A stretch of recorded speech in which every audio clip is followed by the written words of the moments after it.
Good evening, everyone. A clean break between the two at the top of state leadership tonight as New York Lieutenant Governor Antonio Delgado says he is not going to be on Governor Hochul's reelection ticket in 2026 and that all options, he says, are on the table. His statement bringing a fiery response from the governor's communications director, and tonight we're getting reaction from lawmakers too. Here's more.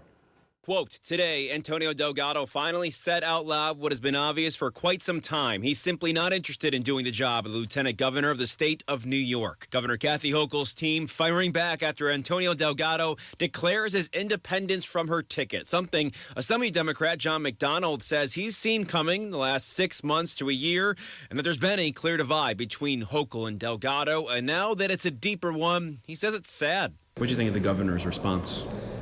Well, I think it made it pretty clear that the governor has pretty much had it with Lieutenant Governor. And she's got a job to do to run the state. And quite frankly, she's going to make sure that whatever responsibilities need to be picked up are going to be picked up. The governor's team saying she's already taking steps to identify a new running mate for 2026 and that some of the lieutenant governor's responsibilities will be reallocated.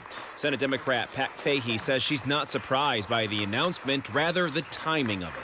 We have prison strikes in virtually every one of our prisons. We have the Trump administration attacking the governor and attacking the state of New York on a whole host of issues that have ramifications throughout the state. Let's just congestion pricing more. I think it would be odd to change again, but I think it just makes everything clear. And again, I think that's just really unfortunate. I'm disappointed. As for the other side of the aisle, Republican Chris Tague's Assembly District overlapped Delgado's when Delgado was a congressman in New York's 19th.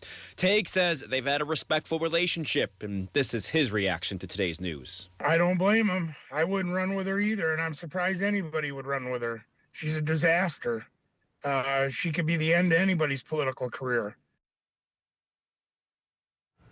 Now, we are scheduled to sit down with the lieutenant governor on Tuesday. That's tomorrow. We'll have a special Tuesday edition of Power and Politics during our evening newscast, so stay tuned. In the meantime, you can listen to our Power and Politics podcast anytime. Scan the QR code on your screen. Listen wherever you get your podcasts.